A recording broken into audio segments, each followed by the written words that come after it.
Kami ucapkan selamat malam. Ya, meskipun sudah malam, tapi saya harap semangatnya masih tetap semangat pagi ya, teman-teman semuanya. Oke, halo, gimana kabarnya hari ini? Saya harap semoga kita semua dalam keadaan sehat dan juga bersemangat untuk mengikuti webinar kita pada malam hari ini yang bertajuk Rahasia Sukses PKM Lewati Tantangan dan Jadi Juara bersama pemateri hebat kita yaitu Kak Dona Marisa. Oke, sepertinya Kak Dona sudah ada nih. Boleh say hi dulu Kak Dona? Halo, selamat malam semuanya. Oke, kelihatannya udah siap banget nih ya Kak Dona buat menyampaikan materi yang sangat insightful kepada teman-teman semuanya yang ada di sini. Baik, kalau begitu perkenalkan ya teman, saya Maisha Amala, bisa dipanggil Maisha selaku Master of Ceremony yang akan menemani jalannya acara webinar kita pada malam hari ini dari awal hingga akhir seperti itu. Nah, sebelum kita mulai, saya pengen tahu dulu nih, saya pengen absen dulu. Teman-teman bisa mengetik di kolom chat, kira-kira peserta webinar pada malam hari ini tuh dari kota mana aja sih? Saya pengen tahu deh. Boleh dong absen dulu, teman-teman pada dari kota mana nih? Oke, ada yang dari Pacitan, ada yang dari Surabaya, ada yang dari Bekasi, Semarang, Kolaka Utara, Surabaya. Wah, macam-macam nih. Ada yang dari Mojokerto juga. Ada yang dari Surabaya. Oke, macam-macam nih. Ada yang dari Malang, Kendari, dan lain-lain. Oh, ada yang dari Seoul juga. Amin. Gitu ya. Banyuwangi. Oke. Oke, macam-macam nih ya. Berarti peserta webinar kita pada malam hari ini tuh sangat beragam banget. Mulai dari kok asal kotanya tuh dari mana-mana aja gitu ya. Nah, oke, mumpung masih awal-awal nih ya. Mungkin aku mau kenalin juga ke teman-teman kalau Reduka itu punya jargon nih. Jadi mungkin teman-teman nanti bisa ikutin ya. Kalau aku bilang revolusi edukasi, teman-teman bisa ikut jawab. Jawabnya adalah belajar seru bersama Reduka. Oke, sekali lagi saya contohin. Kalau saya bilang revolusi edukasi, teman-teman bisa jawab belajar seru bersama Reduka. Oke, bisa diikuti ya. Nah, teman-teman yang belum bisa on cam boleh bantu on mic aja nggak apa-apa buat ngeramein. Oke, kita jargon bareng-bareng. Satu, dua, tiga. Revolusi edukasi. Belajar Belajar seru seru Belajar bersama seru bersama Reduka. Reduka. Oke, tepuk tangan buat kita semuanya. Antusias banget nih ya, teman-teman udah hari ini. Oke, kalau gitu untuk memberi gambaran mengenai susunan acara kita pada malam hari ini, akan saya bacakan untuk susunan acaranya. Yang pertama ada pembukaan oleh MC, dilanjut dengan menyanyikan lagu Indonesia Raya. Lalu akan ada sambutan dari co-founder Reduka. Dilanjut dengan sesi pemaparan materi dari narasumber kita yang luar biasa. Kemudian sesi tanya jawab, dilanjut dengan ice breaking serta pengumuman reward. Dan ada juga sesi kesan pesan peserta serta diakhiri dengan sesi penutupan dan juga dokumentasi. Nah, saya juga mengingatkan nih kepada teman-teman untuk tetap aktif, kondusif, dan juga memperhatikan materi ya. Karena nantinya di akhir akan ada sesi tanya jawab yang mana teman-teman bisa ada kesempatan untuk bertanya langsung kepada pemateri kita dan juga tentunya akan ada kejutan-kejutan menarik lainnya seperti itu. Oke, nah untuk memulai nih, kalau gitu bisa langsung aja ya kita masuk ke rangkaian acara kita yang pertama, yaitu menyanyikan lagu Indonesia Raya. Nah, kepada para peserta, kami harapkan dapat mengikuti dengan hikmat di ruangan masing-masing ya tentunya, dan juga kepada operator yang bertugas kami persilahkan.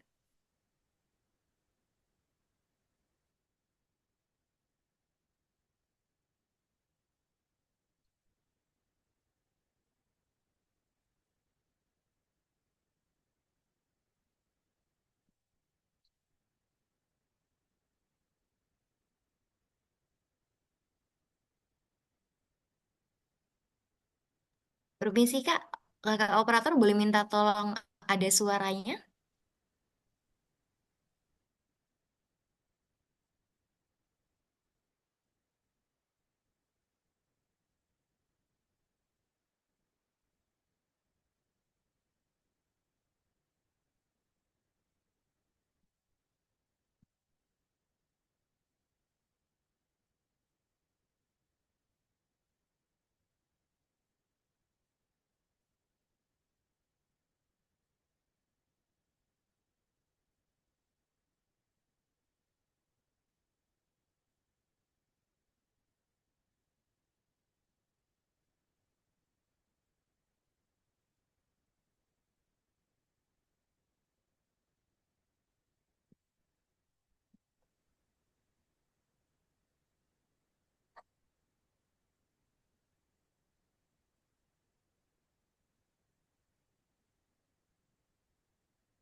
Baik, kalau mungkin memang ada kendala, mungkin saya bisa bantu untuk ikut nyanyi saja ya. Boleh di-play aja Kak videonya. Baik. Indonesia, tanah airku, tanah tumpah darahku. Di sanalah aku berdiri, jadi pandu ibuku. Indonesia kebangsaanku, bangsa dan tanah airku. Marilah kita berseru, Indonesia bersatu. Hiduplah tanahku, hiduplah negeriku, bangsaku, rakyatku semuanya. Bangunlah jiwanya, bangunlah badannya untuk Indonesia Raya. Indonesia Raya, merdeka, merdeka, tanahku, negeriku yang ku cinta. Indonesia Raya, merdeka, merdeka, hiduplah Indonesia Raya. Indonesia Raya, merdeka, merdeka, tanahku, negeriku yang ku cinta. Indonesia Raya, merdeka, merdeka, hiduplah Indonesia Raya. Baik, terima kasih. Oke. Eh, setelah kita bersama-sama menyanyikan lagu Indonesia Raya nih ya, teman-teman. Sekarang kita bisa lanjutkan ke sesi berikutnya, yakni sambutan dari Kak Nana selaku co-founder Reduka. Dan kepada Kak Nana, apakah sudah siap? Baik, kalau begitu saya persilahkan. Oke, baik. Terima kasih, Maisha. Sebelumnya, apakah suara saya terdengar jelas? Terdengar, Kak. Oke, baik. Bismillahirrahmanirrahim. Assalamualaikum warahmatullahi wabarakatuh. Selamat malam, teman-teman semuanya. Pertama, saya ucapkan terima kasih banyak kepada Kak Dona, Marista, yang selaku pemateri pada malam hari ini sudah bersedia meluangkan waktu untuk berbagi ilmunya tentang PKM ya Kak. Terima kasih banyak. Juga terima kasih kepada teman-teman yang sudah meluangkan waktunya untuk bersama kita belajar ya mengenai PKM. Tuh. Semoga dengan adanya webinar ini bisa menambah insight baru bagi kalian, khususnya kan sekarang lagi mau submit proposal PKM ya. Nah, semoga itu bisa membantu kalian agar lebih proposal kalian tuh lebih baik. Nah, mungkin itu sambutan dari saya. Tetap semangat mengikuti webinar ini sampai akhir. Semoga apa tujuan kalian ikut webinar ini dengan mendapatkan ilmu baru bisa terpenuhi begitu. Terima kasih. Saya kembalikan kepada MC. Baik, kami ucapkan terima kasih kembali kepada Kak Nana atas sambutan yang telah diberikan selaku ke-founder Reduka. Nah, sekarang kita akan masuk ke sesi utama ya, teman-teman, yaitu pemaparan dari narasumber hebat kita pada hari ini. Nah, namun sebelum kita memulai materinya, sesuai kata pepatah, tak kenal maka kita kenalan dulu. Jadi, ayo kita kenalan sama pemateri kita. Nah, kepada kakak operator, mungkin bisa dibantu untuk share screen CV dari narasumber kita. Oke, jadi webinar kita pada malam hari ini kita bersama dengan Kak Dona sebagai pemateri. Jadi Kak Dona ini tentunya memiliki banyak sekali ya pengalaman tentang organisasi, kepanitiaan, dan juga penghargaan-penghargaan yang lainnya. Dan Kak Dona ini merupakan mahasiswa S1 Perencanaan Wilayah dan Kota di Institut Teknologi 10 November atau di ITS Surabaya. Yang mana sekarang Kak Dona ini merupakan mahasiswa semester 6 yang memiliki ketertarikan pada perencanaan wilayah dan kota, penyusunan kebijakan, penelitian, dan juga keilmiahan. Nah, Kak Dona ini juga merupakan pribadi yang memiliki rasa keingintahuan dan juga antusias yang tinggi, ulet, dan juga suka mengeksplorasi banyak hal demi memperkaya pengetahuan dan pengalaman serta mengembangkan diri. Wah, keren banget nih ya. Dan Kak Dona ini juga memiliki kemampuan lebih dalam bidang komunikasi atau public speaking serta pemecahan masalah atau problem solving. Dan Kak Dona ini juga memiliki kemampuan dalam menjadi ketua dan juga memimpin sebuah tim seperti itu. Wah, keren banget nih ya cewek-cewek pemimpin gitu. Nah, seperti yang sudah saya sebutkan tadi, untuk saat ini pendidikan Kak Dona sedang menjadi mahasiswa aktif di Institut Teknologi 10 November mulai dari Agustus 2022 hingga saat ini dan berada di jurusan Perencanaan Wilayah dan Kota, Fakultas Teknik Sipil Perencanaan dan Kebumian dan lulus 3,5 tahun dengan IPK 3,63 dari 4. Wah, tinggi banget nih ya Kak IPK-nya gitu, Masya Allah. Dan juga Kak Dona ini memiliki pengalaman organisasi serta kepanitiaan yang banyak banget nih ya teman-teman kayaknya. Kalau misal kita sebutin satu-satu kayaknya akan panjang banget gitu karena banyak banget. Jadi mungkin saya akan sebutkan beberapa gitu ya.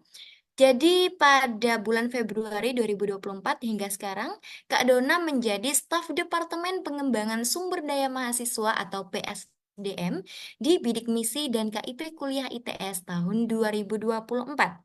Selain itu, pada bulan Maret 2024 hingga sekarang, Kak Dona menjadi staf Departemen Kajian Keprofesian dan juga Keilmiahan di Himpunan Mahasiswa Planologi ITS. Nah, selain itu, pada bulan Agustus 2024, Kak Dona pernah menjabat sebagai staf divisi acara pada penerimaan orang tua atau wali mahasiswa tahun 2024 Departemen Perencanaan Wilayah dan Kota. Oke, mungkin bisa di-scroll lagi, kakak operator. Oke. Ya, untuk project dan juga pengalaman yang pernah Kak Dona raih ada beberapa ya. Oke, ternyata masih di organisasi ya, masih ada nih ternyata. Selain itu tadi di bulan November tahun 2023, Kak Dona pernah menjabat juga sebagai staf divisi acara pada ITS Jalan Sehat Disnatalis ITS. Lalu pada bulan Oktober tahun 2023 menjadi staf divisi acara Kuliah Kerja Lapangan HMPL dan Universitas Sulawesi Barat dan masih banyak pengalaman-pengalaman organisasi serta kepanitiaan lainnya yang pernah diikuti oleh Kak Dona Marista. Serta, wah ini ada pencapaian yang, aduh banyak banget nih ya listnya ya. Oke, bisa kita baca mulai dari yang paling atas nih. Kak Dona adalah peraih medali emas Pekan Ilmiah Mahasiswa Nasional 37 kelas presentasi riset sosial humaniora atau RSH 2024 di Universitas Airlangga. Wah, ini pemenang PIMNAS nih ya. Lalu ada juga peraih penghargaan setara perak kategori tim skema PKM RSH dalam ajang Liga Program Kreativitas Mahasiswa Institut Teknologi 10 November tahun 2000. Selain itu, Kak Dona juga pernah menjadi asisten dosen Laboratorium Wilayah Departemen Perencanaan Wilayah dan Kota, serta menjadi asisten dosen Laboratorium Kota Departemen Perencanaan Wilayah dan Kota. Kak Dona ini juga pernah lolos pendanaan PKM skema riset sosial humaniora serta skema pengabdian masyarakat. Serta masih banyak lagi pencapaian-pencapaian Kak Dona lainnya yang bisa teman-teman lihat ya di sini sebagai partisipan Break Future, finalis Latin, finalis Lomba Karya Tulis Ilmiah, dan lain sebagainya. Oke, bisa di-scroll lagi kira-kira ada hal apa lagi yang bisa kita perkenalkan dari pemateri kita. Oke, di sini ada project dan juga pengalaman dari Kak Dona. Pada Januari 2025, Kak Dona pernah mengikuti magang Mandiri Divisi Sumber Daya Manusia dan Persuratan di PPSDM Migas Cepu. Pada November 2024, menjadi narasumber workshop dan coaching pada acara Dream It to It Win in Inspirasi Kreativitas PKM menuju PIMNAS Makassar 2025 di Departemen Perencanaan Wilayah dan Kota ITS. Di bulan November juga mengikuti proyek ITS NAMI 1000 Mangrove Gunung Anyar Surabaya oleh DRPM ITS. Pernah juga menjadi juri PKTITD Mahasiswa Perencanaan Wilayah dan Kota, serta pengalaman-pengalaman sebagai narasumber, mentor, penyusun laporan, anggota, dan juga ketua KKN, serta lain sebagainya yang bisa teman-teman baca ya di sini banyak sekali pengalaman dari Kak Dona. Nah, selain itu, di bawah ada juga beberapa pelatihan yang pernah diikuti oleh Kak Dona pada tahun 2023 dan juga 2022, mengikuti latihan keterampilan manajemen mahasiswa tingkat dasar atau LKMMTD, LKMM Pratd, IAC, LKMWTD, serta PKTITD. Wah, keren banget nih ya pemateri kita pada malam hari ini, Kak Dona. Ada banyak sekali pengalaman dan juga prestasi yang diraih oleh kakak narasumber kita pada malam hari ini. Nah, uh, tidak salah juga nih ya, berarti kalau Kak Dona sekarang menjadi pemateri kita seperti itu.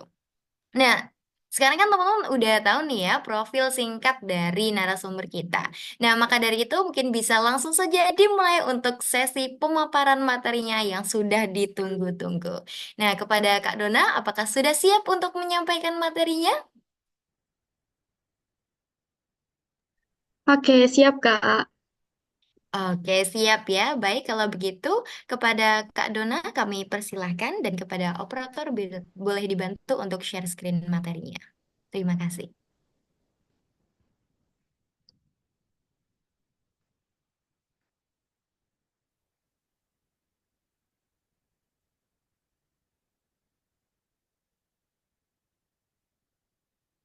Oke, sebelumnya kenalin lagi, aku Dana Marista, sekarang lagi semester 6 di PWK ITS. Nah, kali ini aku bakalan berbagi sedikit ilmuku tentang apa itu PKM dan gimana caranya bisa sampai mendapatkan gold medal di PKM RSA. Boleh next?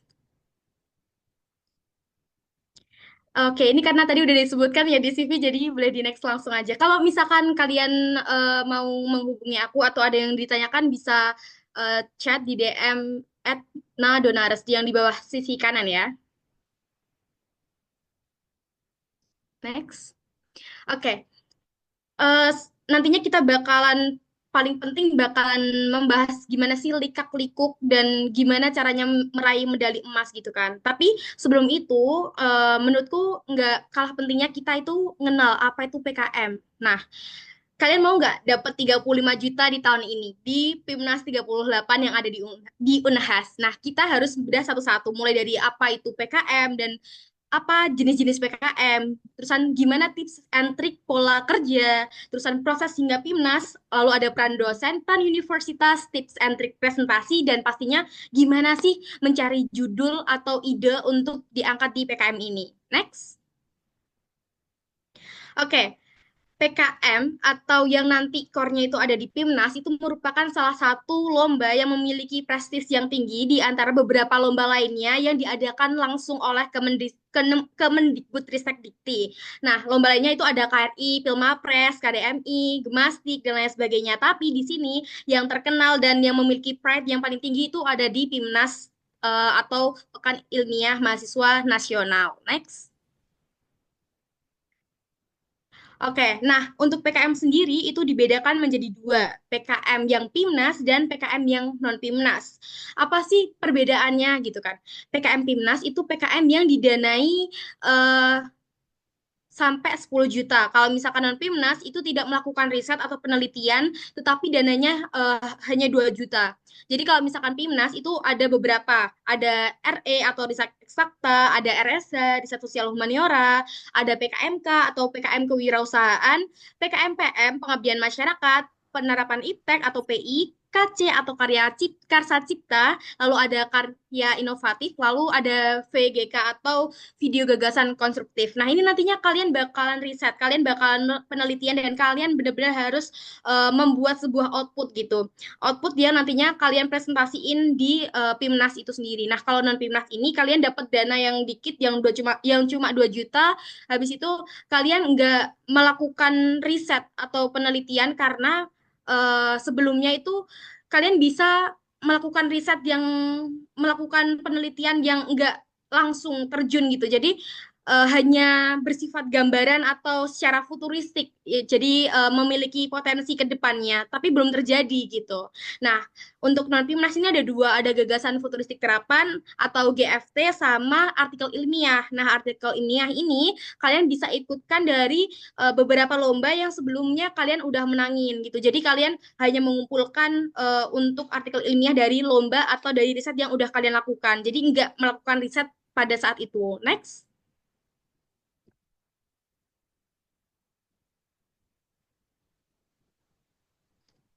Oke, gimana sih tips dan trik pola kerja yang aku lakukan di timku sampai menghasilkan emas? Yang pertama, kita harus memiliki kesamaan dan kegigihan visi. Jadi pertama kali aku kenal teman-temanku satu tim itu literally itu nggak kenal semuanya. Jadi aku beneran close track, tapi aku nggak kenal orang-orangnya. Jadi aku mencari anak-anak di timku ini dari CV-nya mereka, terusan dari gimana mereka sharing di Instagramnya mereka itu aku liatin gimana profilnya mereka gitu. Dan aku tanyain satu persatu, kamu mau sampai mana PKM ini? Mau hanya lolos Liga ITS atau hanya lolos pendanaan saja atau mau PKP 2 PKP 2 doang atau sampai PIMNAS atau mau jadi medalis. Soalnya PIMNAS itu belum tentu medalis gitu. Jadi yang pertama harus kalian samain apa visi dari tim kalian. Karena kenapa? Kalau nggak disamain itu tiap jenjang itu memiliki sebuah effort yang berbeda-beda. Jadi semakin tinggi jenjangnya, maka kalian harus tahu, oh keseriusannya ini tingkatnya kayak gimana, kayak gitu. Yang kedua, pastinya perkuat jalur langit dan afirmasi positif. Karena kenapa? Jujur, anak-anak yang berada di PIMNAS kemarin di UNER, aku mengakui satu kelasku nggak ada yang keren. Jadi satu kelas itu isinya gila itu mahasiswa yang keren-keren banget dan bahkan aku nggak expect kalau timku itu bisa menang. Karena aku melihat, wow, ada yang bener-bener eh, ada atraksinya, bahkan timku itu nggak ada atraksinya. Tapi di sini yang menjadi pembeda karena kalau secara di logika itu semuanya keren ya. Pada bingung kan jurinya siapa yang menang gitu kan. Nah, yang jadi pembeda adalah gimana kalian mengusahakan tidak hanya mengusahakan secara fisik, tidak hanya mengusahakan secara material, tetapi bagaimana kalian memanjatkan doa, bagaimana kerendahan hati kalian untuk memohon dan meminta kepada Tuhan kalian masing-masing dan pastinya afirmasi positif karena kalau bawaannya positif pasti akan menarik hal-hal yang positif juga gitu. Yang ketiga ada komitmen tinggi. Nah, kenapa harus ada komitmen yang tinggi? Karena PKM itu bukan lomba yang biasa aja. Kalau KTI kan bisa paling 2 bulanan, 3 bulanan kelar. PKM itu lebih dari itu. Kemarin 6 bulan, kemarin totalannya sampai selesai itu ada kalau 10 bulan. Jadi bayangin, kalian 10 bulan itu dengan 5 orang yang sama, sekutuanya ya, dengan orang-orang itu aja. Jadi kalian kalau misalkan dipikir bosen, bosen ya karena ketemu orang-orang itu aja. Nah, tapi di sini karena kalian komitmennya yang tinggi, kalian mau nggak mau harus mengkelarkan apa yang udah kalian komitmenkan gitu. Yang keempat, kalian harus memiliki jiwa leadership yang kuat. Karena kenapa percuma kalau misalkan kalian bisa menyelesaikan atau bisa menjunjung sebuah ide yang tinggi, tapi nggak punya leadership, maka tim itu nggak bisa bergerak. Tim itu nggak punya leader, nggak punya orang yang menjadi apa ya arah gitu. Jadi kalau misalkan leadershipnya jelek itu juga akan memengaruhi gimana itu timnya itu berjalan gitu. Yang kelima ada kesulitan tim. Ini jangan kita kan berbeda-beda ya, masing-masing orang itu memiliki karakteristiknya yang berbeda-beda gitu. Nah, ini gimana cara kita terkadang harus merendahkan ego kita, harus saling menghargai agar tim kita itu bisa solid, agar bisa mencapai visi utama kita. Habis itu ada konsisten, harus konsisten dari awal sampai akhir, komitmennya juga harus kuat gitu. Yang ketujuh, sabar. Sabar. 10 bulan itu waktu yang nggak singkat. Dan setiap tingkatan, setiap jejak, misalkan lolos proposal, habis itu lolos pendanaan, habis itu PKP 2, itu enggak hal yang mudah bagi kita pastinya. Jadi harus sabar, harus sabar. Terusan kita harus menyesuaikan atau rechecking semua luaran yang berpedoman pada buku buku panduan. Jadi sebagus apa ide kalian, terusan sespektakuler apa dan sebagus apa metode riset ataupun analisis yang kalian gunakan untuk PKM ini, percuma kalau misalkan enggak sesuai sama buku pedoman. Karena kenapa? Jurnas itu akan menilai dari buku panduan dan sangat-sangat seteliti itu.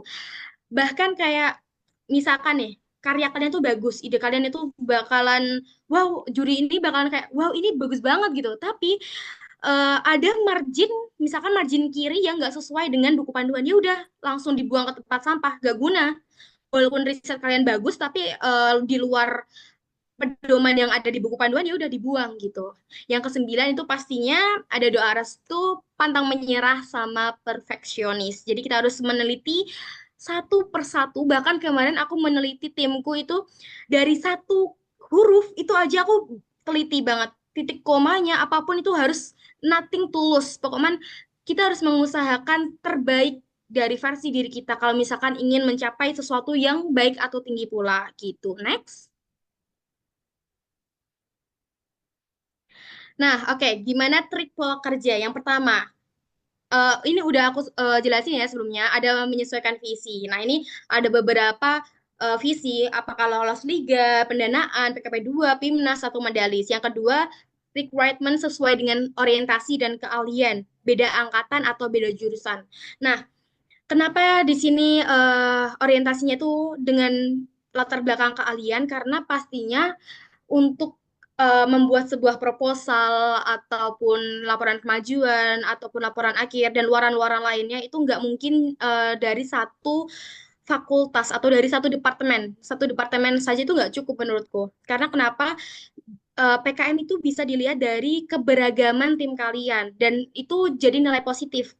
Karena dosen dosen ataupun jurnas itu bakal melihat, oh anak ini tuh kerjasamanya itu bagus, dia nggak hanya kerjasama di dalam satu bidang doang, tapi mereka mengusahakan ada beberapa kerjasama di antara berbeda departemen atau fakultas gitu. Terusan di sini usahain untuk beda angkatan. Kalau misalkan nggak bisa beda angkatan, maka kalian bisa beda jurusan. Kalau timku kemarin lima-limanya itu satu angkatan tapi beda jurusan. Jadi dua PWK, satu geomatika, satu DKV, sama satu statistika gitu. Habis itu ada pembagian tugas sesuai dengan latar belakang atau dengan keahlian dari masing-masing anggota kita dan usahakan pembagiannya itu adil. Next. Oke, lalu ada menyusun timeline kerja tepat waktu dan disiplin. Nah, karena ini aku terapin misalkan ya, kalau di ITS itu kan ada Bikom-Bikom dari KSN. Jadi kalau di ITS itu ada wadahnya PKM namanya KSN, yang mana itu biasanya melakukan bimbingan komunal atau Bikom. Nah, itu aku selalu mengikuti Bikom itu. Karena kenapa? Aku ngerasa dari Bikom itu aku bisa menyerap ilmu dosennya ITS, dosen keilmiahan itu, dan menampung beberapa masukan yang sekiranya, oh ternyata ini jalan keluarnya gitu. Jadi aku selalu menyesuaikan timeline dari Bikom-Bikom itu sampai ke timeline PKM secara pusatnya ya, kapan pengumpulan proposalnya, kapan pengumpulan laporan kemajuan, dan lain sebagainya. Lalu ada menyusun timeline kerja full team. Jadi karena emang latar belakangnya anggota aku tuh berbeda-beda, ada yang ekstrovert sama introvert, aku juga harus menyesuaikan itu. Karena kenapa? Kita nggak bisa apa ya? Kita nggak bisa memaksakan kinerja seseorang itu gimana gitu. Misalkan aku ekstrovert, aku lebih nyaman kalau kerjanya itu tim, harus kumpul, karena aku bisa mengkomunikasikan apa yang aku bingungin gitu kan.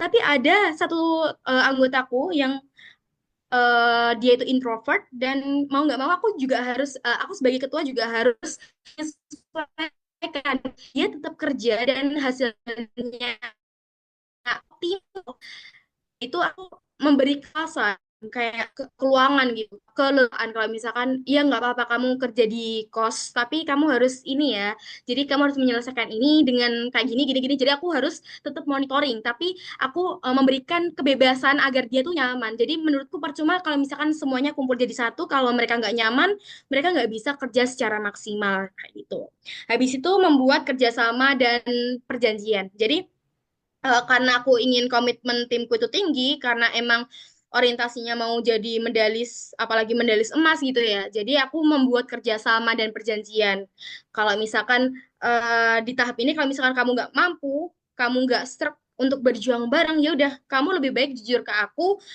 mundur mundur nggak apa-apa aku bakal nyari penggantimu asalkan jangan ada kebohongan sedikit di tim gitu karena kita harus saling terbuka agar kita nyaman satu sama lain. Next, lalu memberikan keluasan pengerjaan yang udah aku sebutin tadi, lalu ada pemantauan tiap hari dan tiap tahap atau per deadline. Jadi aku selalu mengcek hasil karya kita, hasil karya kami gitu ya, itu sangat-sangat detail, bahkan titik komanya, besar hurufnya, huruf gitu kan, besar kecilnya huruf gitu kan, terusan dan aturan-aturan yang udah disesuaikan di buku pedoman kayak gitu. Nah, habis itu pastinya mengikuti bimbingan secara rutin, yaitu Bikom yang diadakan KSN di ITS. Tapi nggak tahu ya kalau misalkan di kampus kalian kan beda-beda penyebutannya. Jadi menurutku kalian sebaiknya ikutin saja, karena bakalan menambah ilmu gitu. Next. Terusan jangan lupa evaluasi, apresiasi, dan healing. Karena kenapa? PKM itu banyak tekanannya. Jadi kita harus saling memahami teman kita. Kalau misalkan dia udah effort, dia udah usahanya bagus, kita juga harus memberikan apresiasi, memberikan pujian, memberikan sebuah hal yang rasanya dia kehormatannya itu semakin tinggi. Karena kenapa? Secara psikolog, kalau misalkan orang itu selalu dipuji, itu juga ada positifnya. Dia semakin semangat untuk bekerja gitu kan. Nah, yang paling penting ini yaitu ambis doa. Jadi aku selalu reminder timku kalau misalkan udah mengumpulkan, aku selalu kayak bilang jangan lupa tetap sholat lima waktu, jangan lupa tahajudnya. Yang Kristen tolong ya ibadahnya, tolong. Pokoknya aku selalu ngepush nggak hanya ngepush untuk usaha, tapi aku juga ngepush untuk gimana merayu Tuhan agar dipermudah gitu. Soalnya nggak munafik, semua tim yang lolos di PIMNAS itu keren-keren, kayak gila ternyata topik yang diangkat itu keren dan dia menyampaikannya juga keren gitu. Jadi yang menjadi pembeda adalah takdir. Nah, ini takdir itu bisa dirubah dengan doa. Jadi kita harus benar-benar ambis di doa gitu. Next. Oke, nah untuk prosesnya PIMNASnya sendiri, itu yang pertama itu aku mengikuti Liga PKM ITS. Jadi kalau di ITS itu sistemnya kita nggak bisa ngumpulin proposal di Simbel Mawa kalau misalkan kita nggak dapet akun. Nah, akun ini kita harus lolos Liga PKM. Liga PKM ini pun juga susah karena kenapa? Aku mengakuin anak-anak ITS itu idenya sangat-sangat cemerlang. Mereka tuh ada aja gebrakannya. Dan kayak kemarin aku dapet penghargaan setara perak atau juara dua di skala PKM. Bayangin teman-teman yang satu ITS aja aku dapat juara dua gitu loh.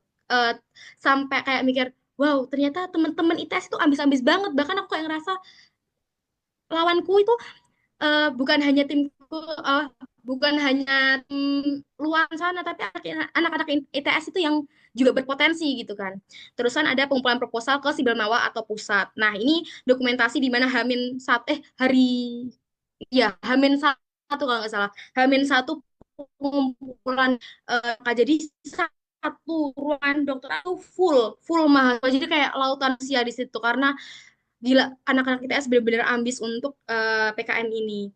Terusan kalau misalkan udah ngumpulin proposal, kita nunggu kan, nunggu pengumuman. cukup lama itu nunggu pengumumannya. Habis itu ada lolos pendanaan. Nah, alhamdulillahnya kemarin itu timku itu dapat pendanaan pusat 8,5 sama ITS itu 2 juta. Jadi totalnya 10,5. Nah, kalian yang tadi kan aku kan nyebutin kalau PKM itu kan ada dua, PKM Pimnas sama non Pimnas. Nah, kalau PKM Pimnas itu maksimal dana yang kalian dapatkan dari pusat itu 10 juta dan dari per institutnya itu dapat 2 juta gitu. Next.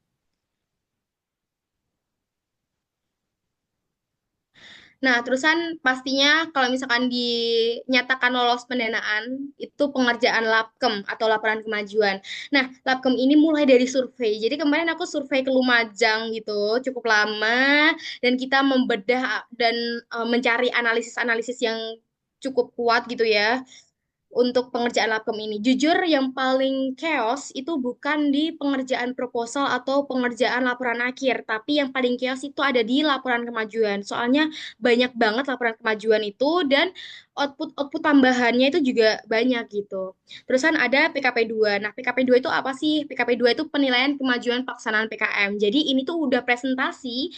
Presentasinya itu 10 menit dan PKP 2 ini itu dilakukan secara online. Jadi Zoom gitu. Zoom satu Indonesia gitu. Jadi nanti kalian presentasi 10 menit sama Q&A gitu. Nah, misalkan PKP 2 ini udah kelar, ya udah nunggu lagi tuh. Ada sesi nunggu lagi sampai kalian dinyatakan lolos PIMNAS. Nah, lolos PIMNAS ini kalian bakalan ngerjain lapkir atau laporan akhir dan luaran-luaran lainnya. Nah, luaran-luaran lainnya ini apa sih? Kalau misalkan PKM Reza, itu ada polisi brief, ada artikel ilmiah, kayak gitu.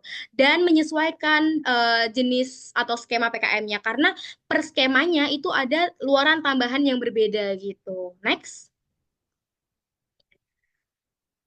Nah, terusan habis eh, pengumpulan lapkir dan tetek bengeknya ya dan semuanya itu, jadi kita ambis emas. Jelas dong kayak udah effort sana sini, udah effort berapa lama tuh ya kali tinggal dikit gak effort banget gitu kan. Jadi nggak mau peman nothing tulus gitu. Nah, kemarin tuh di ITS difasilitasi, jadi nginep di hotel kita di sana bukan menikmati hotel ya, tapi kita kemarin bener-bener dilatih. Wah, mantap. Aku sangat-sangat berkesan banget sih di sana. Kayak bener-bener banyak revisiannya, bahkan tidur itu 3 jam doang, terusan ngapalin skrip yang seharusnya skrip kan kalau misalkan lolos Pimnas itu kan nanti kan presentasinya itu kan nggak boleh lihat skrip ya. Jadi kita harus presentasi, real presentasi 10 menit sebanyak itu kamu harus hafal. Dan itu harusnya seminggu sebelum pelaksanaan serval. Karena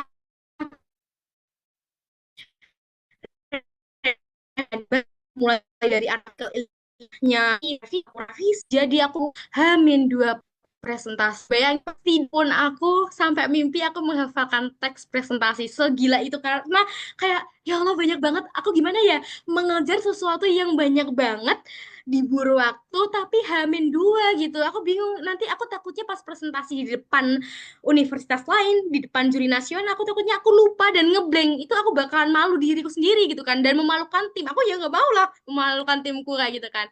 Jadi kita bener-bener ambis. Bahkan yang ini di foto bawah ini timku itu yang di kasur itu jam setengah 12 latihan presentasi. Jadi kamar-kamar sebelah mahasiswa-mahasiswa yang lain udah pada tidur, tapi timku itu latihan presentasi dan Q&A sampai jam satuan. Gila, kayak bener-bener capek sih capek, tapi sangat-sangat berkesan gitu. Itu jadi pengalaman hidup yang sangat-sangat wow banget sih. Terus Mbak, nah pastinya eh, kesuksesan tim kita nggak hanya dari tim kita internal, tapi juga ada peran dosen. Nah,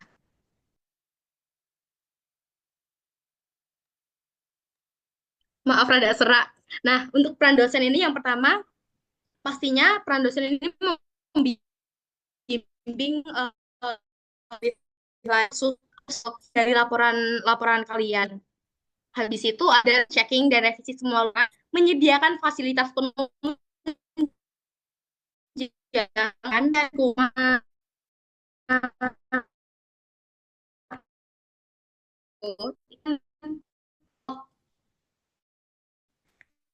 aku pas di hot jam dan aku di ayo kayak gitu.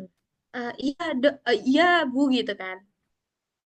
Kenapa ya Bu telepon malam? Enggak, ini di ngeran beberapa project dosen, ada 3 project dosen, habis itu ngeran 2 KKN, satunya KKN yang aku jadi ketuanya, dan ngeran apa ya, pokoknya kemarin tuh banyak banget, ada ikut hima, pokoknya tumpuk jadi satu, terus aku jadi ketua PKM, dan aku ngambil kuliah 24 SKS, di mana 24 SKS itu ada 3 studio. Kayak ya Allah, astagfirullahaladzim, apa ini, tapi alhamdulillah berkat Tuhan yang Maha Esa ya, alhamdulillah bisa menghasilkan medali emas ini. Terusan pastinya dosen ini juga apa itu presentasi itu, maksudnya kita presentasi itu dilatih gitu.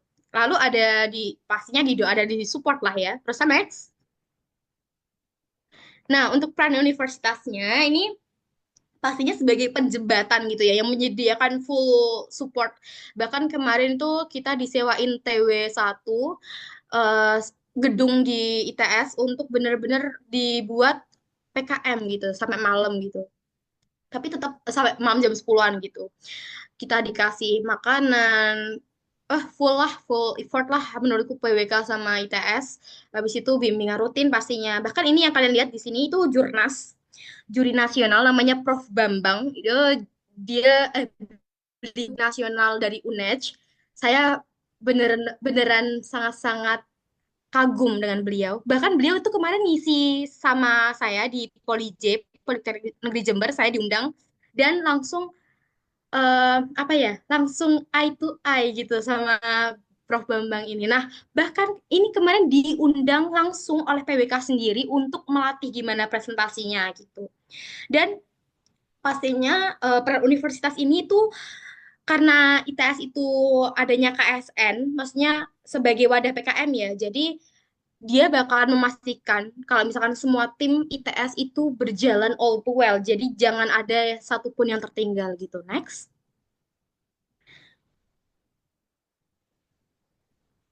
Next. Nah, kalau misalkan udah ngumpulin laporan-laporan dan semuanya itu, pastinya kita kan presentasi ya, presentasi di UNER itu pas itu. Jadi ceritanya tuh satu kelas itu nggak ada di recordan manapun ya. Kalian cari di YouTube itu nggak ada kecuali itu video PKP 2, karena emang kalau presentasi PIMNAS itu hanya internal. Bahkan yang masuk di ruang kelas itu hanya orang-orang yang memiliki kepentingan yang tinggi gitu. Nah, kalau presentasi ini aku yakin, aku melihat kemarin bagus-bagus, apalagi anak yang aku tandain itu ya, ada anak UNER, gimana cara dia deliver her presentation itu bagus banget. Kayak aku kayak bahkan dari awal sampai akhir satu kelas itu memandangi mbaknya ini kayak keren banget gitu. Nah, gimana sih kayak presentasi yang bagus itu? Kita pastinya yang pertama itu harus apa ya? Memprioritaskan gimana cara kita bukan hafal ya, tapi kita harus bisa memahami substansi kalian itu sendiri dalam waktu 10 menit. Gak boleh lebih dari 10 menit. 10 menit lebih, 1 menit lebih berapa detik itu dari cut, karena itu emang banyak tim kan, banyak tim dan udah terpot-pot jadwalnya. Jadi nggak boleh melebihi dari timeline yang udah disediakan gitu. Habis itu kalian harus benar-benar pede. Kan kalian yang tahu ya, kalian yang survei, kalian yang tahu penelitian kalian, yang jelas kalian yang menguasai lah apa topik yang kalian angkat itu. Jadi kalian harus pede. Juri nasional ataupun audiens-audiens yang lain itu pada nggak ngerti. Jadi kalian pede aja, itu hasil riset kalian. Kenapa kalian harus worry gitu kan? Terusan yang ketiga, make sure teknis semuanya aman, PPT, mic dan lain-lain. Usahain jangan pas hari H kalian presentasi ternyata mic-nya mati atau ternyata share screen-nya bermasalah, nggak bisa di next, itu sangat-sangat fatal menurutku. Yang keempat, penyampaian presentasi harus jelas, dan Q&A itu harus terjawab semuanya menurutku ya.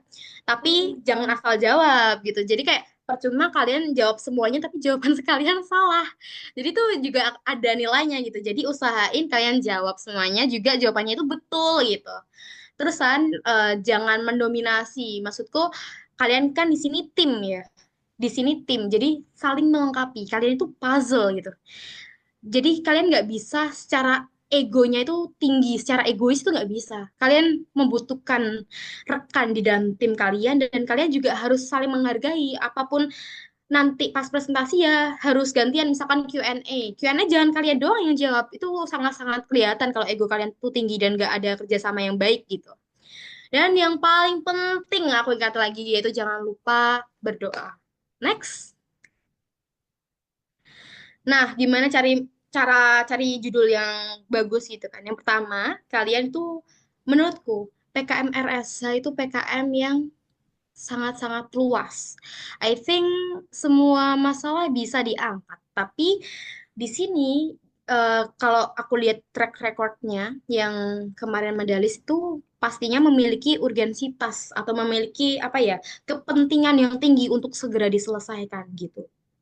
Terusan brainstorming full team. Jadi pastikan semua ide kalian itu harus semua anggota kalian itu harus paham. Jadi nggak kalian doang gitu, nggak kalian doang yang tahu gitu. Terusan temukan keunikan di sebuah wilayah, bisa dari segi budaya, sosialnya, nilai filosofisnya, dan pokoknya yang menunjukkan sosial humanioranya gitulah. Terusan cari data yang kuat dan banyak untuk menunjang judul ini, mulai dari survei sekunder atau studi literatur dan survei primer. Jadi usahain kalian pas survei primer jangan ada hal yang tertinggal karena nggak mungkin lah misalkan kalian surveinya di mana ya di Jogja gitu kan nggak mungkin lah kalian balik ke Jogja gitu hanya untuk mencari data kan kayak ya mungkin mungkin aja cuma kan nggak efisiensi biaya ya kayak gitu terusan usahakan untuk judul itu 20 kata jangan lebih tapi kalau kurang nggak apa-apa terusan gunakan kata-kata atau frasa yang membuat orang itu bertanya-tanya gitu maksudnya buat orang yang melihat atau mendengarkan judul kalian itu nggak sekali dengar atau sekali lihat itu paham. Jadi usahakan mereka yang baca itu harus baca beberapa kali gitu. Next. Oke, ini beberapa dokumentasi mulai dari lolos pendanaan sampai akhir. Jadi lika-likunya di sini atau tantangannya secara internal atau eksternal yang susah menurutku ya. Yang pertama itu bagaimana cara menyesuaikan jadwal di antara kita berlima? Karena kan timku kan beda-beda. Nah, yang coklat, yang jaket coklat ini PWK, yang oranye geomatika, yang biru DKV, yang ungu ini statistika. Mereka tuh sibuk semua kan, semester 5 semua kan. Semester 5 semua, ngambil 24 SKS semua kalau nggak salah. Jadi kayak mereka juga hektik. Mereka itu bahkan ada yang lomba-lomba kayak gitu, ada yang salah satunya disambi kerja juga. Jadi kayak gimana menyesuaikan jadwal untuk kita ketemuan dan kita deep talk dan kita bahas semuanya jadi satu. Terusan yang jadi tantangannya adalah menerima. Kita harus menerima sih, menerima, memahami karakteristik orang-orang itu beda-beda karena PKM itu lama banget dan nggak mungkin kita apa ya gugur di tengah jalan karena hal karakteristik seseorang gitu kan. Jadi kita harus sabar banget. Bahkan kemarin tuh aku menghadapin yang paling berat tantanganku adalah menghadapin salah satu anggota timku yang benar-benar apa ya cuek. Jadi tipenya itu emang cuek dia tuh. Tipenya cuek, slow respon. Bahkan karena itu kita membuat perjanjian. Kalau misalkan kamu jawab chatku lebih dari sejam, kamu harus traktir aku es krim. Saking dia itu apa ya slow responnya gitu kan dan ya susah di reach gitu loh tapi dia bertanggung jawab tapi susah gitu jadi di sini yang menjadi tantangan itu adalah gimana cara kita nyaman gimana cara kita bisa nyambung gimana cara kita bisa merendahkan ego kita satu sama lain untuk ketercapainya tujuan kita bersama kayak gitu sih boleh next. Nah, ini sampai kita meraih gold medal. Ini surveinya, terusan ini pengumuman gold medalnya, alhamdulillah dapat. Terusan ini kita closing, kita kumpul di salah satu resto, terusan kita berikan apresiasi, kita tukeran jajan, terusan jajannya tuh dikasih sticky notes gitu kan kita harus mengapresiasi kerja keras yang luar biasa ini gitu. Next. Nah, ya, alhamdulillah karena gold medal itu jadi kita rada enggak rada sih. Jadi kita alhamdulillahnya terkenal di ITS juga dan aku yakin mungkin universitas-universitas lain juga melirik gitu karena emang benar-benar diapresiasi, dipublish di semua sosmednya dari sosmed departemen sampai kita kemarin masuk di first Instagramnya ITS gitu. Oke, mungkin itu aja sih dari aku. Apakah ada yang mau didiskusikan? Terima kasih sebelumnya. Oke, baik. Kami ucapkan terima kasih kembali kepada Kak Dona Marista atas penyampaian dan juga pemaparan materinya yang luar biasa banget ya. Tadi saya tuh sebagai mahasiswa yang masih semester awal-awal tuh jadi mendapatkan informasi yang sangat insightful gitu tentang PKM ini seperti itu. Nah, sekarang saatnya kita mau masuki ke sesi tanya jawab nih, teman-teman. Nah, ini adalah kesempatan emas buat teman-teman mungkin yang mau bertanya langsung kepada narasumber kita pada webinar kali ini. Dan bagi peserta yang ingin bertanya seputar materi yang sudah disampaikan tadi, boleh untuk raise hand, dan ini sudah ada yang raise hand ya. Dan nanti bisa on mic saat sudah kami persilahkan. Atau mungkin bagi beberapa teman-teman yang masih berhalangan untuk on mic, bisa menuliskan pertanyaannya melalui kolom chat. Nanti kami akan bantu untuk bacakan pertanyaannya. Oke, kebetulan di sini sudah ada banyak nih ya teman-teman yang sudah raise hand. Mungkin bisa dimulai dari Kak Vika terlebih dahulu dari Universitas Sukoharjo. Kami persilahkan untuk on mic. Baik, sebelumnya terima kasih banyak Kak atas kesempatannya. Apakah suara saya sudah jelas? Terdengar Kak? Baik, sebelumnya perkenalkan nama saya Vika Drisa Putri dari Universitas Veteran Bangun Nusantara Sukoharjo. Di sini saya mempunyai dua pertanyaan Kak. Yang pertama terkait dengan PKM Pengabdian Masyarakat. Itu kan prodi saya kebetulan BK. Nah, saya itu minatnya di bidang kesehatan mental. Nah, saya punya ide itu nanti kayak bikin sosialisasi kesehatan mental di lokasi pondok atau panti. Akan tetapi kan judul itu sudah pernah ada, Kak. Saya lihat itu di Universitas Diponegoro kemarin ada. Akan tetapi di daerah saya itu sangat butuh-butuh sekali, Kak. Nah, itu solusinya bagaimana ya? Kemudian pertanyaan terakhir itu tentang riset sosial dan humaniora. Nah, saya minat banget untuk menganalisa fakta bullying yang terjadi di SD-SD. Nah, eh, apa ya? Saya ingin mendalami kasus-kasus dan apa sih yang ada di benak anak-anak SD ini kok bisa terjadi bullying seperti itu. Nah, kalau itu apakah sudah termasuk RSH ya, Kak? Terima kasih. Oke, ini langsung aku jawab atau gimana? Kami kembalikan lagi kepada Kak Dona. Jika ingin langsung dijawab, kami persilahkan. Aku langsung jawab aja ya, soalnya takut lupa. Oke, yang pertama, Ya. itu PKM-nya kan lebih ke PM ya, pengabdian masyarakat. Mengangkat bola kotak penalti ya. Ya. Wait, yang pertama tadi gimana? Aduh, aku lupa. Yang pertama tadi gimana? Sorry, sorry. Oh iya Kak, yang pertama tadi minatnya PKM Pengabdian Masyarakat. Nah, kebetulan saya itu jurusannya bimbingan konseling Kak. Terus minatnya juga di kesehatan mental, pengen kayak bikin sosialisasi kesehatan mental di pondok. Akan tetapi judul ini tuh sudah pernah Oke, dipakai di Undip Kak, itu oke, lolos. oke, oke. Tapi saya pengen Oke, aku nangkap. Jadi, benar itu masuk PKMPM, terusan karena judulnya udah ada di PKM sebelumnya, tetapi kan di wilayahmu itu urgensinya juga tinggi gitu kan, ada permasalahan yang benar-benar harus diselesaikan. Menurutku bisa aja diusulkan, tapi ya judulnya pastinya harus berbeda banget ya, maksudnya harus punya apa ya karakteristik yang berbeda dengan topik dari si Undip ini. Karena kenapa?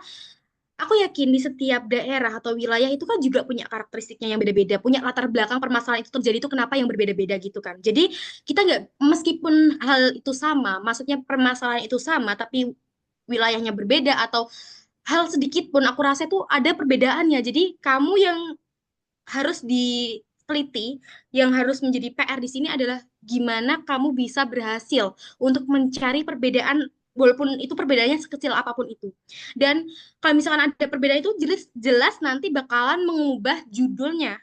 Meskipun intinya sama, tapi kalian bisa mengparafrasa atau kalian bisa membuat sebuah judul yang lebih high lagi dengan karakteristik dari wilayah itu sendiri kayak gitu, tetap bisa dan tetap masuk permasalahannya itu ke PM gitu. Tinggal kalian kalau PM tinggal mencari mitra yang non profit ya. Jadi harus ada mitranya dan itu biasanya ada skalanya. Jadi jarak dari institutmu atau universitasmu ke mitranya itu berapa kilometer gitu. Jadi harus menemukan mitra yang beres juga karena in case itu ada PM yang susahnya itu di mitranya. Jadi ada mitra yang mempersulit gitu. Jadi kayak bener idemu bagus tapi orang yang kamu ajak kerja sama ini yang ribet gitu. Jadi kamu harus pinter-pinter mencari mitra kayak gitu. Terus kan pertanyaan kedua untuk PKM RSH, boleh diulang lagi, Dek? Baik, Kak. Tadi tentang kegiatan analisis bullying yang terjadi di SD, Kak. Jadi, saya tuh pengen kayak analisis kenapa sih kok anak SD udah mikir, udah kepikiran tentang bullying. Begitu, Kak. Apakah Oke, termasuk dengan RSH? termasuk. Kan dia itu bullying, itu permasalahan sosial ya.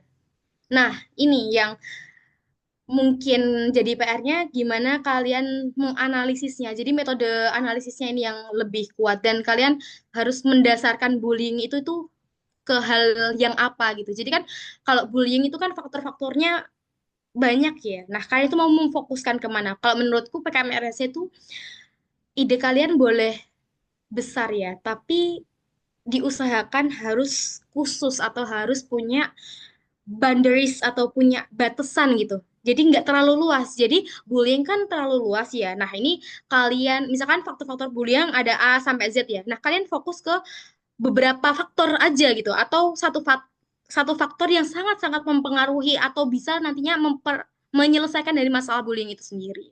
Apakah sudah menjawab? Baik, Kak Dona sangat menjawab sekali. Terima kasih banyak, Kak, Oke. atas kesempatan dan juga jawabannya. Iya, sama-sama. Semangat ya. Oke, baik. Terima kasih Kak Vika atas pertanyaannya dan juga Kak Dona atas jawaban yang sudah diberikan. Mungkin bisa dilanjutkan untuk pertanyaan kedua ada Kak Antodi dari UB. Kami persilakan untuk on mic. Oke, terima kasih atas kesempatannya MC. Perkenalkan nama saya Antoni Cahyanto, biasa dipanggil Kak Antoni. Saya mahasiswa Sains Data di Universitas Brawijaya. Saya juga tutor di Reduka ini. Nah, kebetulan saya jadi juara satu di PKM Maba bidang PI di Fakultas MIPA, kemudian finalis LP2 PKM, dan lolos seleksi internal di bidang PKM KC dan juga PKM AI. Nah, saya mau tanya nih Kak, eh, PKM yang baik adalah PKM yang lahir dari permasalahan, kemudian muncullah inovasi dan ide terbaru. Nah, untuk menjadi pembeda atau memiliki pembeda, apa saja sih yang harus diperhatikan, terutama dari segi proposal dan juga dari presentasi apa yang bisa membuat eh, kelompok kita beda dari yang lain. Terutama dalam hal atraksi tadi mungkin bisa disampaikan lebih ke teknisnya ya Kak, itu gimana? Dan juga pertanyaan yang kedua, apakah bisa mengikuti seleksi internal hingga lolos ke pendanaan dan selanjutnya dalam dua tim? Kebetulan saya dua-dua tim ini bukan sebagai ketua, tapi sebagai anggota. Terima kasih, Kak. Oke. Oke, yang pertama ya, gimana sih kayak pembeda gitu antara tim kita dengan tim yang lain yang pastinya tim lain juga punya ide yang keren-keren gitu. Kalau menurutku, misalkan yang pertama dari segi substansinya ya, kata Jurnas kemarin, eh, Prof Bambang kemarin sempat ngisi sama aku, dia bilang kalian bisa jadi medalis ketika kalian memecahkan masalah yang kecil tapi kalian besarkan, maksudnya skala nasional kalian internasionalkan atau skala internasional kan skala internasional ke nasional kan. Jadi kemarin topikku itu kan tentang gunung meletus, tentang ini Gunung Semeru. Nah, apa yang menjadikan pembeda dengan tim-tim lainnya yang sama-sama topiknya bencana gitu ya. Itu ada di hal budaya yang kita angkat. Jadi nggak hanya permasalahan yang gede aja, tetapi kita juga harus memiliki sebuah keistimewaan yang nggak orang lain tahu. Misalkan, kemarin aku menggunakan nilai ekospiritualisme. Ternyata semua orang itu nggak tahu apa itu nilai ekospiritualisme itu kayak apa itu. Apa, bahkan definisinya aja mereka, beliau-beliau itu juga nggak tahu gitu. Jadi di sini kita menyandingkan nilai ekospiritualisme atau nilai yang secara lokalnya di Gunung Semeru ini ternyata bisa loh menyelesaikan masalah besar, masalah gunung meletus itu. Dalam notabene kita menggunakan sebuah kearifan lokal untuk menyelesaikan permasalahan bencana ini. Jadi secara substansi kalian bisa mengambil sebuah ide yang benar-benar dia itu besar, tapi tools yang kalian gunakan untuk menyelesaikan permasalahan itu sangat-sangat susah untuk ditebak atau susah untuk diketahui orang lain ataupun masih awam gitu. Dan misalkan kalian mau mengambil permasalahan internasional, itu pun kalian harus bisa menasionalkan. Kayak misalkan kemarin itu yang berpotensi menang di kelasku itu ternyata ada ini dia mengangkat jalur Gaza di Palestina. Nah, dia kan masalah internasional ya, masalah Palestina dengan Israel ya. Tapi mereka nasionalkan, mereka menganalisis dengan sebuah apa ya tools nasional untuk memecahkan masalah itu. Gak mungkin lah PKM karena hanya dananya 10 juta maksimal mereka ke Palestina, mungkin ya. Jadi mereka menyelesaikan masalah itu dengan survei-survei sekunder, tapi itu kuat gitu. Yang bisa menyelesaikan atau yang bisa membedakan itu yang pertama ide permasalahan itu harus besar atau urgensitas yang tinggi. Yang kedua toolsnya itu kan sangat-sangat hampir gitu. Dan yang ketiga, menurutku adalah outputnya sebagai output pembeda. Kan ada output secara wajib gitu ya. Misalkan output di tahap PIMNAS itu kan ada peran akhir, ada artikel ilmiah, ada brief dan sebagainya gitu kan. Tapi karena kemarin mungkin ini menjadi nilai yang positif banget yang tinggi di M ku karena aku menciptakan sebuah web. Jadi luaran tambahan PKM itu kan udah banyak ya, tapi kita menambahkan lagi gitu, menambahkan lagi sesuai dengan kebijakan kita, sesuai dengan keperluan tim kita gitu, sesuai dengan permasalahan kita, jadi gitu. Terus ada yang kedua, kalau misalkan ikut PKM, misalkan lolos pendanaan ada 2 tim gitu ya, jujur tahun 2023 itu skemanya tuh masih bisa diterima semuanya. Maksudnya kalian bisa double pendanaan. Kayak misalkan kemarin aku 2023 itu lolos pendanaan PKMRS sama PM. Jadi aku ngeran dua-duanya. Tapi pas 2024 itu ada kebijakan baru di mana kalau misalkan kalian banyak tim nih, kayak nyabang nih. Kayak kemarin tuh 2024 aku nggak hanya ikut PKM yang ini doang, yang sampai PMRS ini doang. Aku kemarin ikut 7 PKM. Tapi ketika udah dinyatakan lolos pendanaan, mau gak mau harus dilepas satu. Harus harus satu. PKM 2024. Tapi aku nggak tahu ya untuk 2025 ini kayak gimana. Soalnya buku pedomannya ini belum keluar. Padahal biasanya awal Februari itu udah keluar buku pedomannya. Dan pastinya disesuaikan peraturan per tahunnya. Tapi kalau misalkan ngelihat 2024 yang hanya dibolehkan satu tim, kelihatannya potensi tingginya hanya bisa satu tim. Jadi kamu harus rela mengorbankan PKM-PKMmu dan harus benar-benar pinter-pinter mencari PKM mana yang berpotensi untuk menang gitu. Gitu menurutku. Apakah menjawab? Oke, menjawab Kak, izin feedback ya.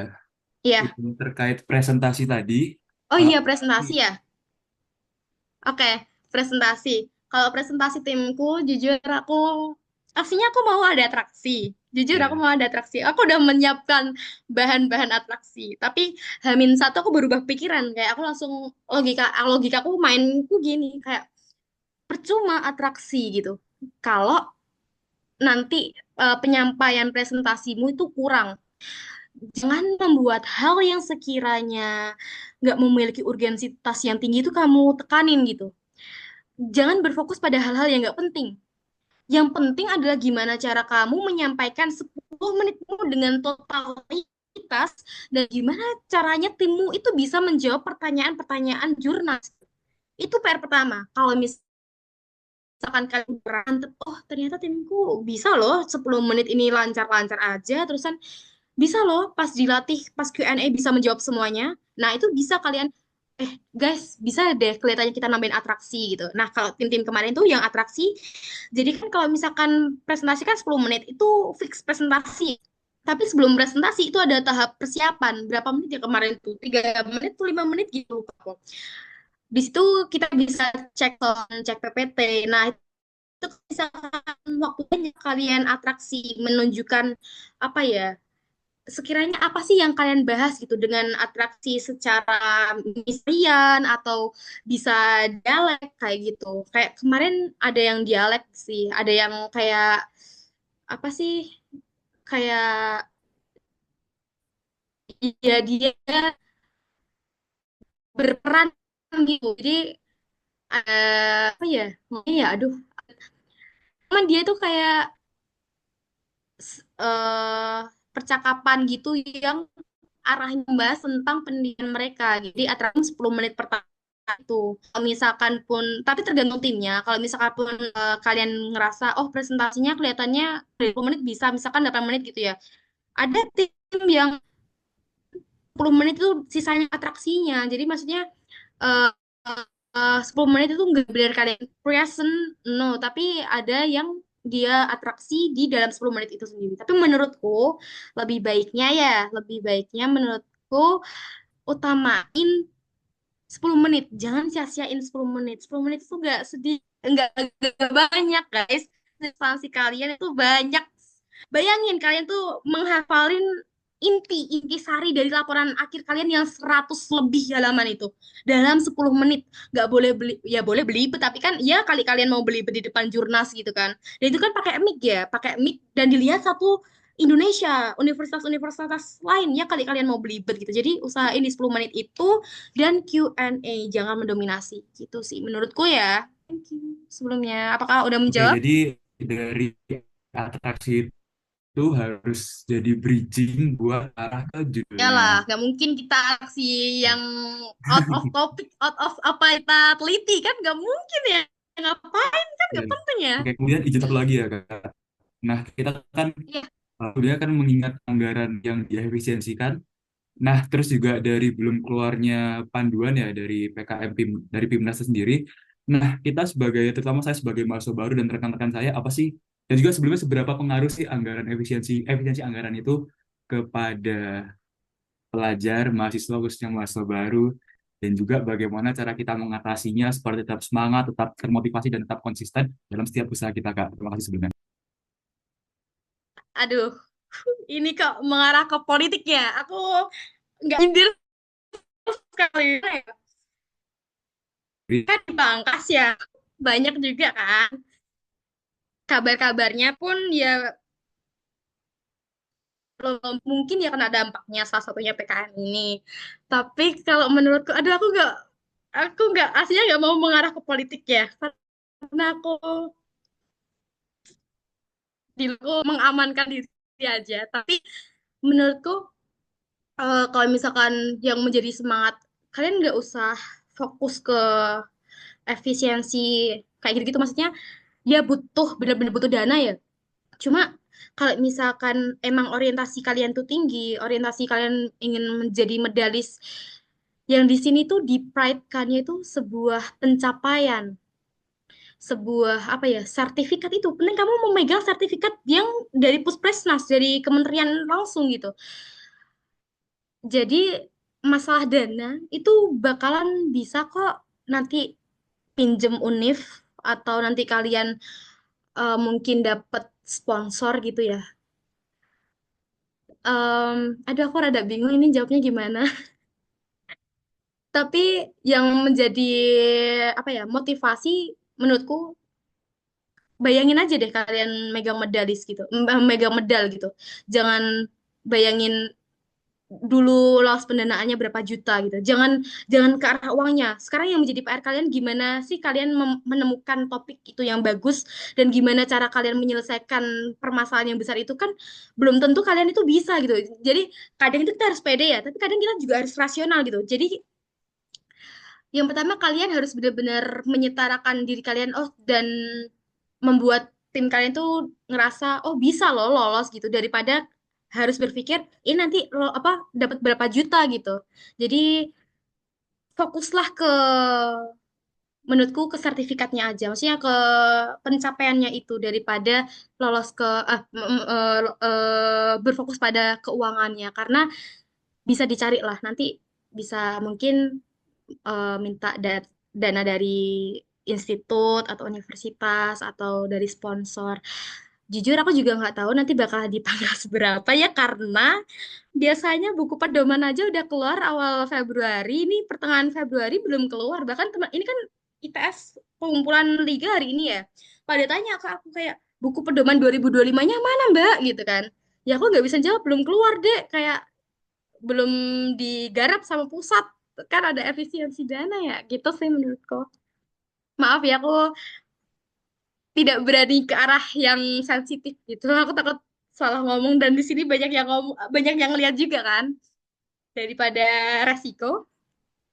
Oke, makasih banyak Kak Dona. Ya, sama-sama. Ya. Oke, terima kasih Kak Antoni atas pertanyaannya dan juga Kak Dona yang sudah menjawab dengan sangat lengkap ya tadi. Oke, kalau gitu kita bisa langsung lanjut aja ke penanya berikutnya. Di sini ada Kak Kardo sudah raise hand. Kami persilakan untuk on mic, Kak. Assalamualaikum, selamat malam. Malam. Terima kasih atas kesempatannya. Saya izin bertanya kepada Ibu Dona selaku pemateri terkait dengan PIMNAS maupun non-PIMNAS itu sendiri. Itu apa yang membedakannya sih Bu di antara kategori-kategori PIMNAS itu sendiri? Lalu selanjutnya, apakah materi yang dibawakan ataupun disampaikan harus mengutamakan urgensitas ataupun kebaruan itu sendiri? Lalu di antara tips dan trik pola kerja, itu mana Bu yang paling sering menjadi tantangan di kenyataan di pekerjaan di lapangan itu sendiri? Lalu terkait dengan trik pola kerja itu sendiri, Bu, mengapa sih harus mengutamakan orientasi dan keahlian beda angkatan ataupun beda jurusan? Apakah ini ada hubungannya dengan regenerasi pengalaman dan pengetahuan ataupun pertukaran daripada pengetahuan itu sendiri? Dan yang terakhir nih, Bu, eh, bisa dijawab, bisa tidak, terkait dengan memang ada yang politik juga ini terkait dengan isu pagar laut itu sendiri ya Bu. Apakah itu bisa menjadi ide judul daripada materi yang akan dibawakan? Dan kalau boleh, itu judulnya seperti apa gitu Bu? Cara menempatkan judul yang baik terkait dengan urgensitasnya itu sendiri dan juga menemukan eh, misalnya tadi keunikan wilayah itu sendiri dari budaya, nilai sosial ataupun nilai filosofisnya itu sendiri. Terima kasih. Sebelumnya revisi ya, aku masih mahasiswa semester 6 ya kali dipanggil Bu. Aku masih mahasiswa Kardo, aku semester 6. Oke, mungkin aku jawab pertama ya. Apa sih pembeda dari yang tadi PIMNAS gitu kan? PIMNAS non PIMNAS itu kan tadi ada banyak ya. Ada PKMK, CRSH, RE, AI, GFT, VGK dan lain sebagainya. Yang jadi pembeda adalah inti dari apa yang kalian angkat kalau dan outputnya. Kalau misalkan ini aku contohin ya. Misalkan misalkan PKM RSA, Riset Sosial Humaniora. Namanya aja sosial humaniora. Jadi kalian membahas dan mengangkat sebuah isu di sosial dan memperhatikan sisi kemanusiaannya. Sosial kan banyak itu banyak dipecah lagi. Sosial itu apa? Budaya kah apa? Jadi sebanyak itu. Tapi kalian dikasih boundaries tentang sosial dan kemanusiaannya. Kalau KC atau Karsa Cipta, kalian itu nantinya akan membuat sebuah prototype, sebuah alat yang mampu menyelesaikan. Jadi toolsnya di sini itu berupa alat. Kalau di PKM RSA itu tools penyelesaiannya itu sebuah apa ya? Sebuah ide, sebuah sebuah ide dan sebuah hasil dari sebuah riset yang kalian udah lakuin gitu. Kalau KC, kalian bakal bikin alat yang untuk menyelesaikan permasalahan itu. Misalkan kayak kemarin anak UNER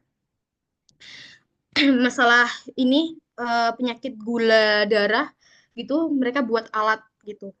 Jadi kebetulan juga satu Wadi sama aku, Mas Jazi namanya, dia bikin alat buat ngedeteksi gula darah kalau nggak salah ya. Itu jadi harus buat alat, pokoknya ada prototipenya gitu. Kalau misalkan PKMAI, karena dia non Pimnas, dia nggak survei, tapi dia bisa dari hasil perlombaan atau dari hasil riset-riset kalian sebelumnya. Jadi nggak perlu riset ulang gitu. Jadi perbedaannya ya apa yang kalian angkat itu topiknya, topik utamanya yang kalian angkat itu dan outputnya. Kalau misalkan outputnya tadi kalau RSC itu ada policy brief, ada artikel ilmiah, begitupun dengan PKM-PKM lainnya. Nah, kalau misalkan mau lihat lengkapnya, kamu bisa cek di buku panduan karena 2025 belum keluar ya. Jadi Kardo bisa ngecek di 2024. Ada kok, kalian cek aja di Google gitu, ketik aja kayak buku panduan PKM 2024 tadi bakal muncul. Dan itu kan buku panduannya kan itu kan per ini ya, per bidang ya. Jadi kalian bisa belajar dari situ sendiri gitu. Terus kan pertanyaan kedua tadi boleh diulang? Numpuk jadi satu ya pertanyaannya tadi, rada bingung jadinya. Terkait dengan tips dan trik pola kerja itu sendiri, mana yang paling sulit yang ditemukan di eh, aktualisasi pelaksanaannya itu sendiri? Jadi lebih ke tantangannya ya, yang paling susah di tips and trick itu ya. Di komitmen, karena nggak semua orang punya, orang pinter itu banyak, tapi orang pinter yang memiliki komitmen, yang memiliki janji yang ditepati itu nggak banyak. Jadi pintar-pintarlah kalian memilih anggota-anggota dan membuat sebuah tim yang benar-benar memiliki komitmen yang tinggi. Karena PKM itu lomba yang lama banget. Jadi kalian harus benar-benar tahu orangnya kayak gimana dan harus sabar. Ya kayak gitu. Next question. Tadi Kak Kardo ada apa lagi pertanyaannya?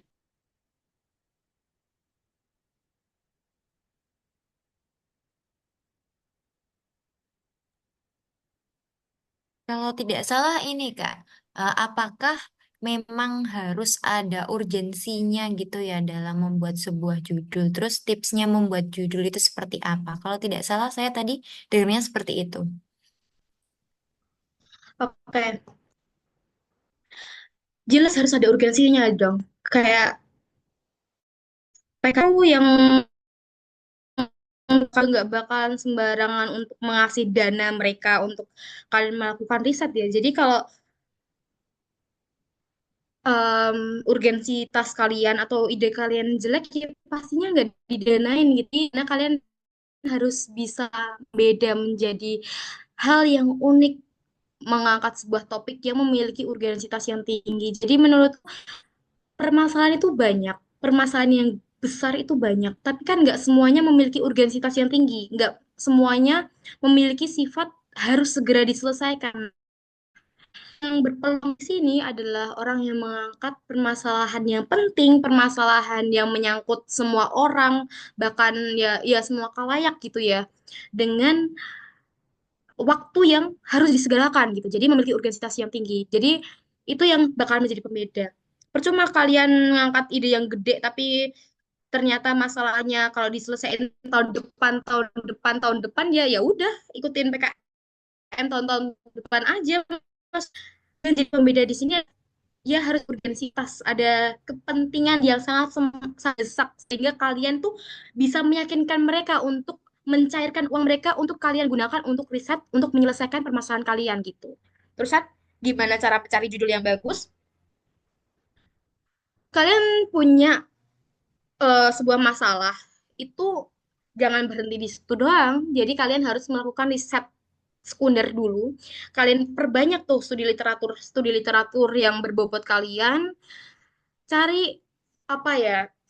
pendalaman satu kata per satu kata untuk disusun secara runtut dan membuat orang lain itu kepo gitu. Apa sih yang kalian bahas gitu. Jadi menurutku ketika kalian udah menemukan permasalahan yang gede, kalian harus benar-benar apa ya, pinter-pinter nyari studi literatur yang cocok dan bagus gitu untuk riset kalian gitu. Gitu sih. Sama gunain frasa-frasa yang nyeleneh gitu. Maksudnya orang yang sekali baca atau sekali dengar nggak bakalan paham gitu. Gitu. Next question. Oke, baik. Sekali lagi saya konfirmasi kepada Kak Kardo, apakah pertanyaannya semua sudah terjawab? Satu lagi terkait dengan tadi itu rekrutmen anggota berdasarkan keahlian ataupun beda angkatan dan jurusan, apakah itu berkaitan dengan regenerasi pengetahuan dan pengalaman ataupun pertukaran pengetahuan itu sendiri? Iya, dia sangat-sangat berpengaruh. Jadi semakin apa ya? Misalkan PKM ku itu, PKM ku bener ya, itu kan rasa bener-bener sosialnya tinggi. Nah, aku kan dari PWK, dari teknik yang bener-bener ke sosial gitu kan. Tapi aku membutuhkan orang yang pintar menganalisis gitu secara statistik gitu. Jadi aku harus membutuhkan orang yang pastinya expert lah di bidang itu. Nggak mungkin, ya bisa. Aku bisa mempelajari, bahkan rekanku yang sama PWK bisa mempelajari hal statistik. Tapi kita kan sebagai mahasiswa PWK, kita nggak dilatih atau nggak beri pencerdasan yang benar-benar expert di bidang statistik. Jadi mau nggak mau kita harus menarik orang yang emang di bidangnya, emang expert di bidang itu. Jadi biar untuk memudahkan berjalannya PKM kita gitu.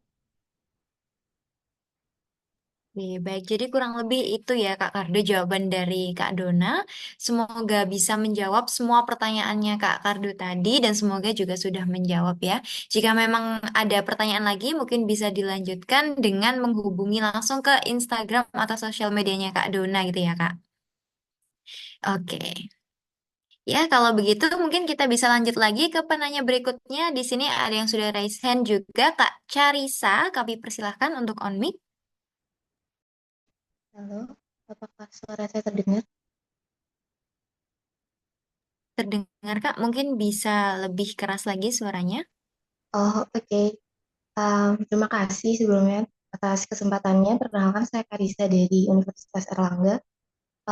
Tadi sebenarnya mau tanya mengenai cara mencari topik di PKM RSH, tapi sudah terjawab di pertanyaan sebelumnya. Jadi, saya ingin tanya lebih lanjut. Ketika sudah memiliki topik, em, gimana sih cara untuk mengeksekusinya dan output atau luaran apa sih yang sebenarnya menjadi nilai tambah untuk di PKM RSA itu. Sekian pertanyaan saya. Oke, kalau luaran tambahan, kecuali luaran-luaran yang diharuskan oleh Puspresnas, itu kan disesuaikan ya dengan topik kalian ya. Kalau kemarin setauku yang ada luaran tambahan di kelas RSZ 1 itu hanya timku deh kelihatannya. Timku buat sebuah web gitu untuk diakses secara umum. Aku lihat kelihatannya itu juga yang jadi nilai plus kenapa aku sampai bisa emas karena kita punya ide yang lebih dari luaran-luaran yang udah dibatasin gitu sama Puspesnas. Apa ya? Mungkin bisa kalian bisa menambahkan output yang intinya mempermudah orang lain itu paham akan ide kalian. Kalau punya aku kan website untuk kebencanaan gitu kan. Misalkan kalian masalah sosial tentang misalkan Shopee apa tentang perdagangan gitu ya, misalkan perdagangan Shopee ataupun Tokped ataupun yang lain, kalian bisa mungkin membuat aplikasi atau hal-hal yang semacam itulah yang intinya mempermudah khalayak lain memahami dan mengakses ide kalian gitu.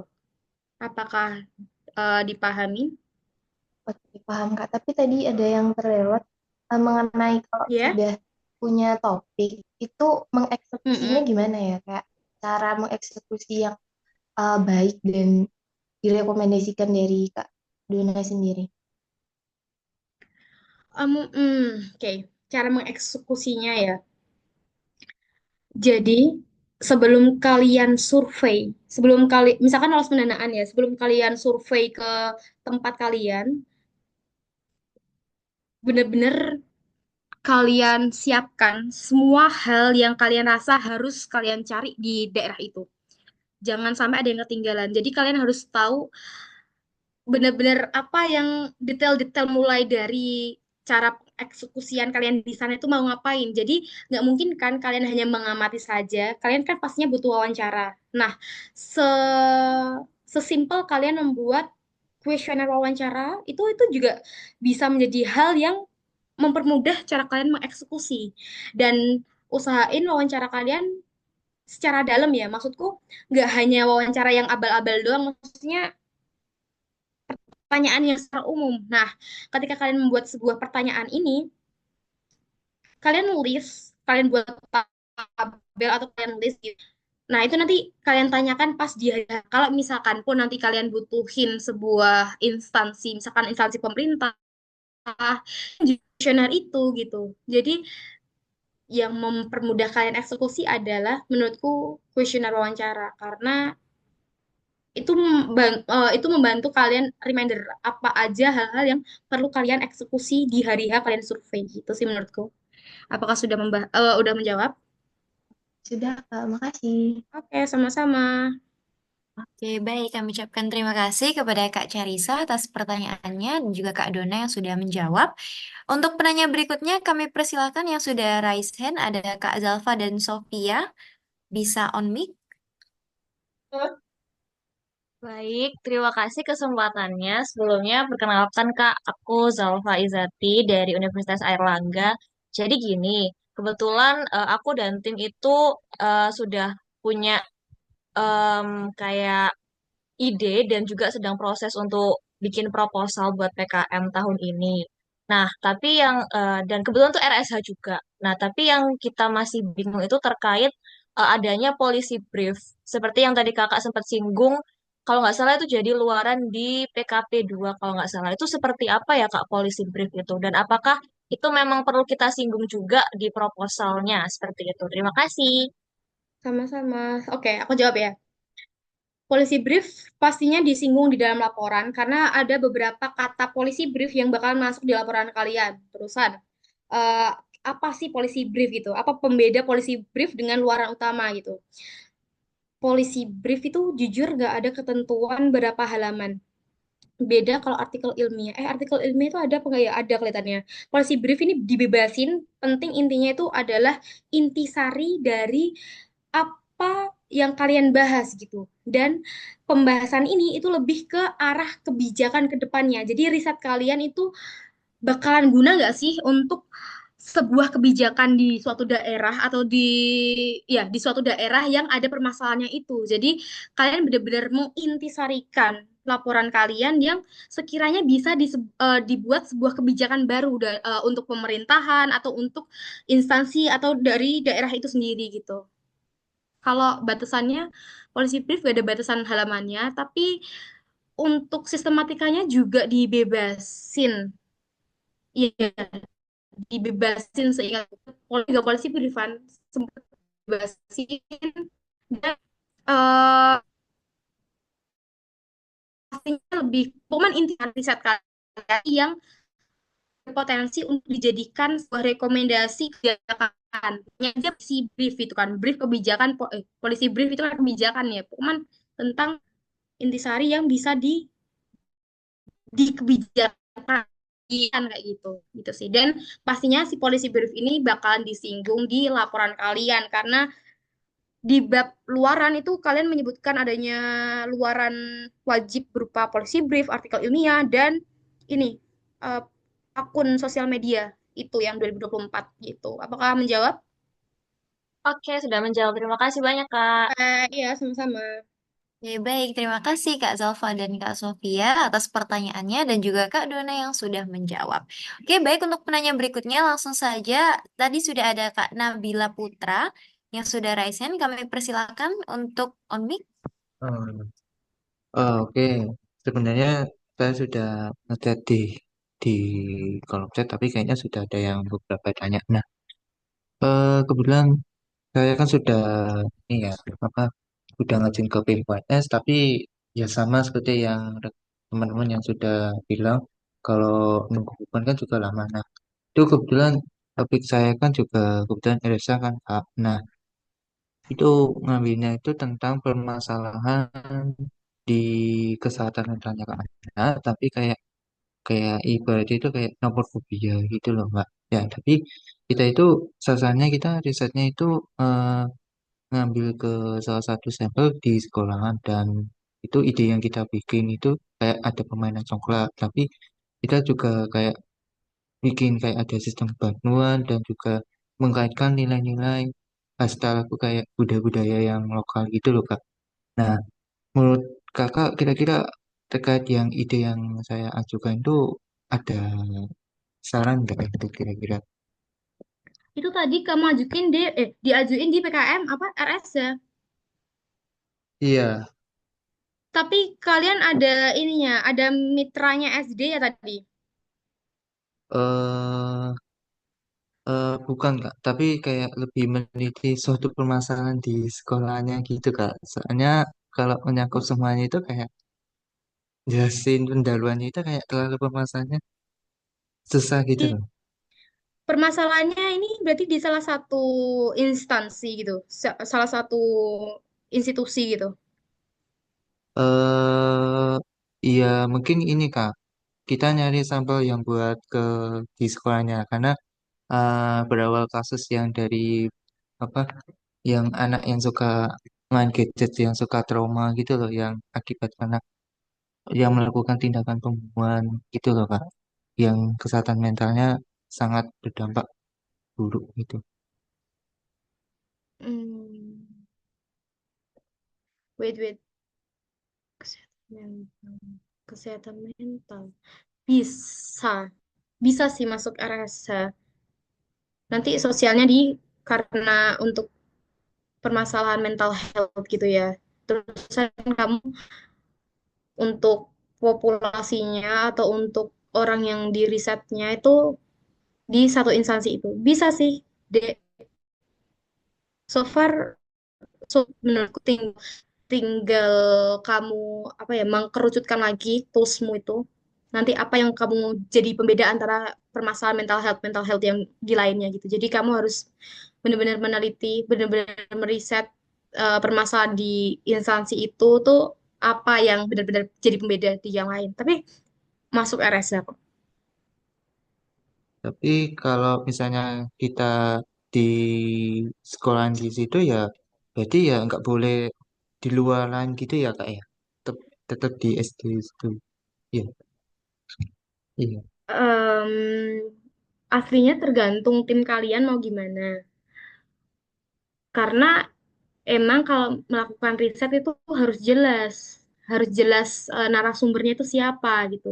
Nah, yang menunjuk atau yang menentukan narasumbernya siapa kan itu tergantung tim kalian gitu. Kalau misalkan dari awal kalian memang misalkan nyebutnya misalkan ya di salah satu SD di Surabaya yaitu SD ini, ya itu berarti harus SD itu aja gitu, nggak boleh melebar-melebar gitu. Jadi yang menjadi PR adalah kamu ini harus mencari tempat wadahnya ini yang banyak masalahnya gitu gitu. Oke, baik Kak. Saya izin tanya lagi. Nah, kebetulan kan luarannya itu kayaknya hampir mirip seperti kakak sih. Cuma kayak ada tambahan. Kemarin tuh sudah hubungin beberapa dosen. Kayak ada luaran artikel sama media sosial dan lain-lain gitu yang dibuat. Nah, kami juga menambahkan sebuah publik polisi juga gitu loh Kak. Nah, itu ya itu tidak masalah ya Kak ya. It's Mungkin okay. kayak oh, Tambah kalau misalkan buat Instagram itu wajib tahu. Aslinya nggak Instagram doang sih. Kemarin tuh bisa TikTok, bisa YouTube. Tapi kemarin Tempo memilih Instagram karena emang Instagram kan yang lebih sering apa ya, yang dipunyain anak-anak kan, gitu. kalau untuk terkait ide yang saya ajukan gitu kalau untuk permainan coklat yang berbasis nilai-nilai kearifan lokal itu apakah perlu dibikin Boleh boleh disebutin pelan-pelan ini. mungkin kan ini kan tadi kan kayak kayak permainan tradisional tapi kami menyebutkan kan kayak permainan congklak gitu lah tapi Oh, kayak congklak. uh, gitu loh Kak lah ini saya kan jadi kepikiran kalau misalnya terkait ide yang kita udah ngajuin ke Pilnas nah takutnya itu kalau misalnya kalah sama yang lain itu gimana ya Kak ya apa ada saran gitu. Masalah kalah sama yang lainnya itu pikiran belakangan deh. Sekarang yang menjadi permasalahannya gimana kamu mengangkat congklak ini tuh punya kespesialannya.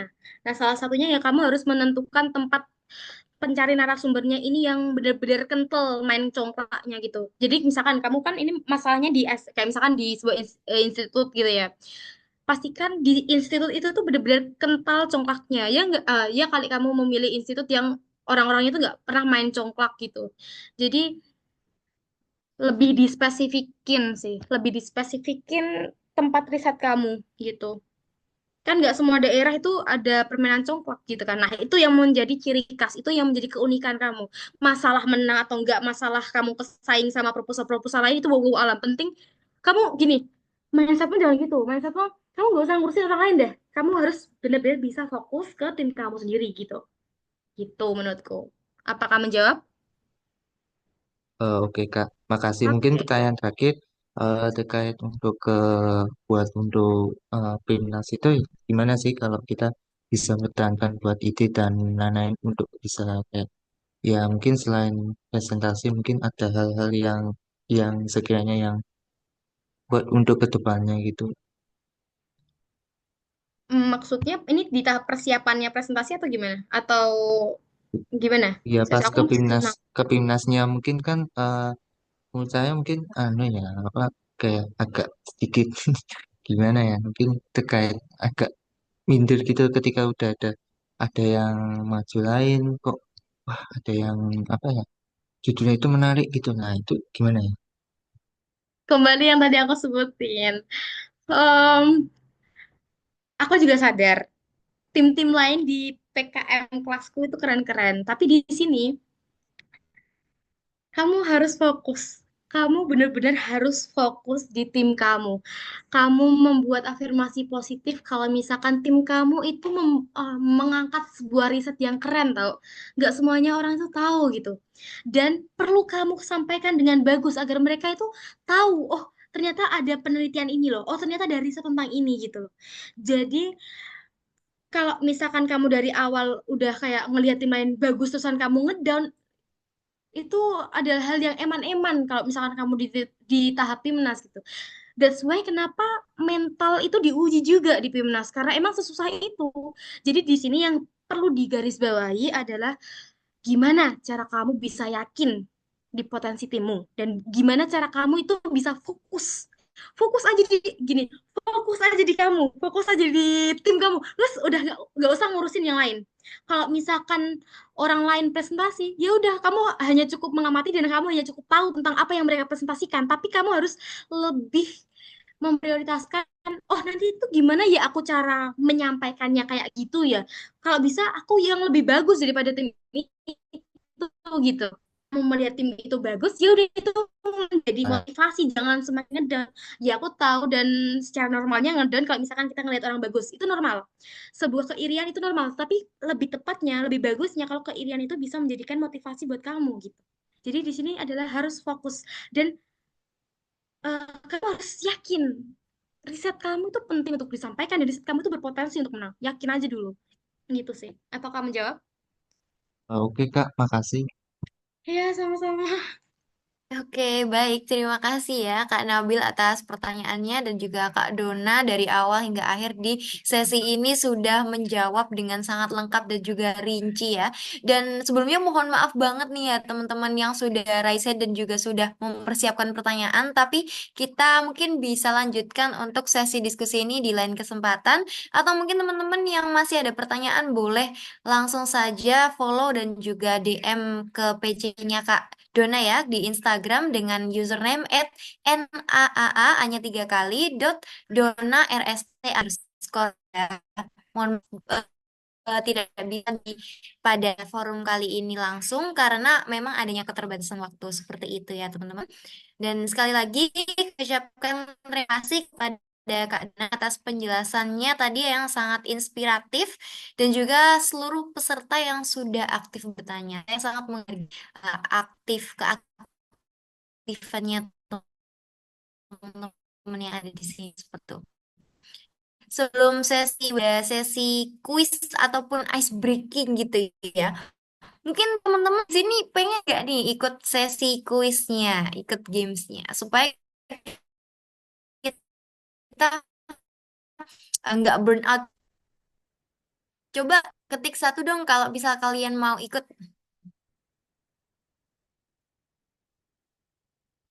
Siapa lagi nih yang mau ikut? Masa Kak Vika sama Kak Syagina doang? Nanti ada hadiahnya loh teman-teman. Di akhir nanti akan ada awarding dan buat pemenang dari sesi games ini akan mendapatkan hadiah tentunya. Hadiahnya spesial dari Reduka. Wah, ini udah pada banyak nih yang pengen ikut nih.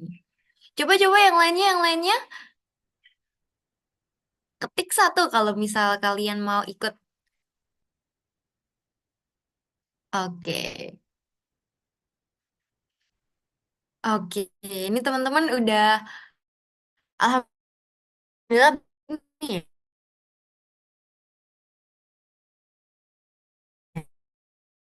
ya kayaknya yang ikut di gamesnya. Mungkin aku bakal spill air. Jadi kita bakalan tadi yang pergerakan gitu. Jadi mungkin kita bisa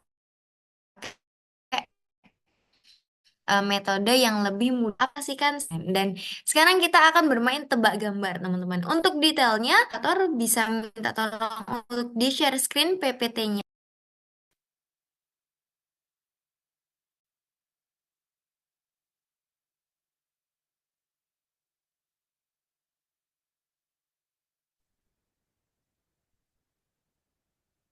Oke, baik. Ini sudah terlihat ya teman-teman PPT-nya. Oke, jadi seperti yang sudah saya bilang tadi, kita kali ini akan bermain tebak gambar sebagai ice breaking kita. Oke, bisa di next slide untuk mengetahui gimana cara mainnya. Jadi yang pertama, moderator akan menunjukkan kategori gambar yang akan teman-teman tebak. Kemudian akan menambahkan potongan gambar dalam kategori tertentu. Kemudian peserta bisa menebak gambar dengan menuliskan jawabannya di kolom komentar. Peserta dengan jawaban tercepat dan juga tertepat akan mendapatkan tambahan 1 poin. Peserta dengan akumulasi poin tertinggi akan menjadi pemenangnya. Dan tentunya buat pemenangnya nanti akan mendapatkan reward ya teman-teman. Cuma ada 1 pemenang. Oke, jadi kalau bisa lihat gambarnya dengan baik-baik dan jawab dengan tepat. Seperti itu. Oke, langsung aja kita mulai ke kategori pertama. Di next slide. Oke, ini adalah kategori pahlawan. Kira-kira ini siapa, teman-teman? Emang iya. Teman-teman yang lain mungkin mungkin ada yang berbeda. Langsung ditulis aja di kolom komentar nih. Ada yang jawab Sudirman, ada yang jawab Soekarno. Waduh, kira-kira yang bener yang mana nih ya? Oke, biar cepet nih, langsung aja kita spill deh. Jawaban yang bener apa Kak kira-kira? Oke, jawaban yang bener adalah Jenderal Sudirman. Siapa nih yang jawab pertama Kak? Oke, ternyata Kak Antoni ya. Berarti Kak Antoni dapat 1 poin. Oke, kita catat Kak Antoni dapat 1 poin. Oke, next gambar yang kedua.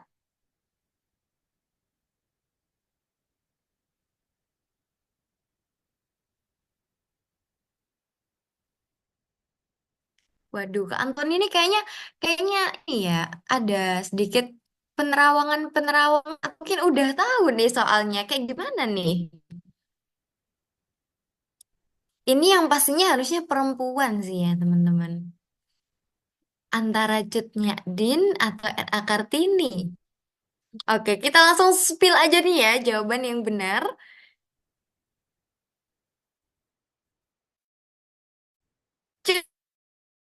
di nih Kak Gi, ternyata benar. Dapat tambahan 1 poin nih Kak Antoni. Oke, next. Ayo yang lain jangan mau kalah dong ya. Karena nanti ada hadiahnya loh. Siapa nih? Siapa nih? Harusnya sih ini laki-laki ya, teman-teman. Ayo sebagai bangsa ini mengenal pahlawan-pahlawan kita. Oke, oke, oke, oke. Ini beberapa ada yang sudah menjawab dan jawabannya ada yang Ki Hajar Dewantara, ada yang Hatta, ada yang Ki Hajar Dewantara juga. Oke, kira-kira jawaban yang benar apa? Kita reveal dalam 3, 2, 1.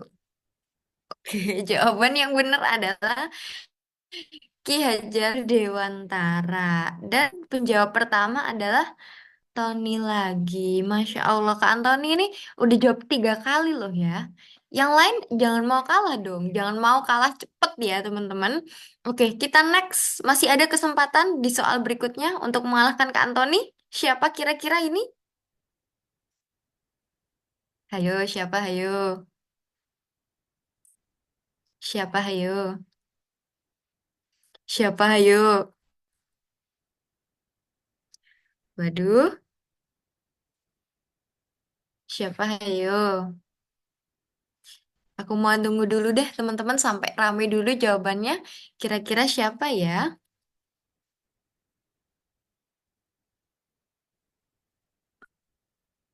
Oke, kalau gitu langsung kita cek aja kali ini ya, Kak. Kita cek dalam 3, 2, 1. Jawaban yang benar adalah Marta Christina Tiahahu atau Marta C. Tiahahu. Oke, kita cari nih penjawab pertama yang paling benar. Oh, ini ada Kak Kardo ya. Oh, masih baru nih ya. Orang berikutnya ada Kak Kardo. Benar, dapat 1 poin. Oke. Kak Antoni 3, Kak Kardo 1. Oke. Masih kategori pahlawan, apa kira?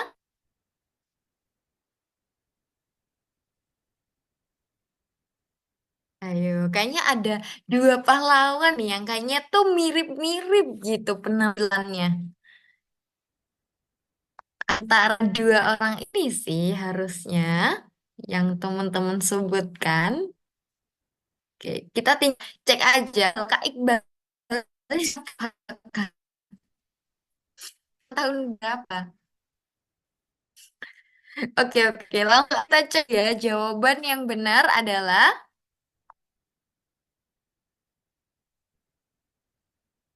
next.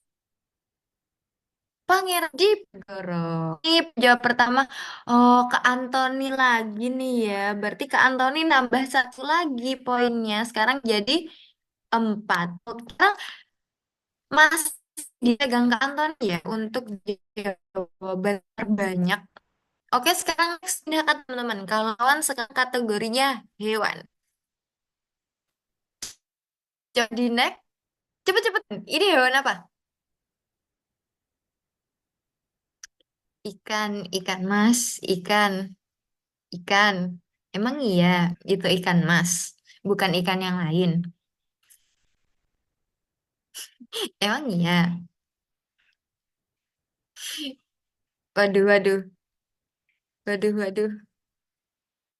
Aja ya, jawaban yang benar dalam 3, 2, 1. Kucing. Ternyata jawabannya nggak sesuai ekspektasi ya, guys. Ternyata jawabannya kucing, bukan ikan. Ayo, teman jangan jangan terbohongi dengan tampilan awalnya ya. Ternyata nih kucing gitu. Dan ada yang benar nggak? Ada yang benar nggak jawaban ini Kak? Ada jawabannya benar dapat tambahan ya, dapat tambahan 1 poin nih. Bisa jawab pertanyaannya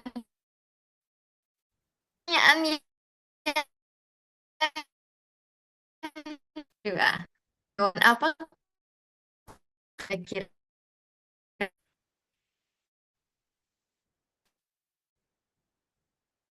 Ternyata. Oke, Kak Yogi.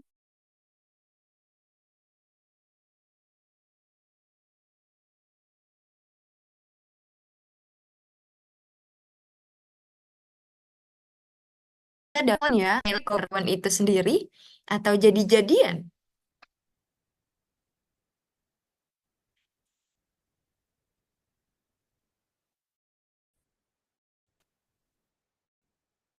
Apa nih dia?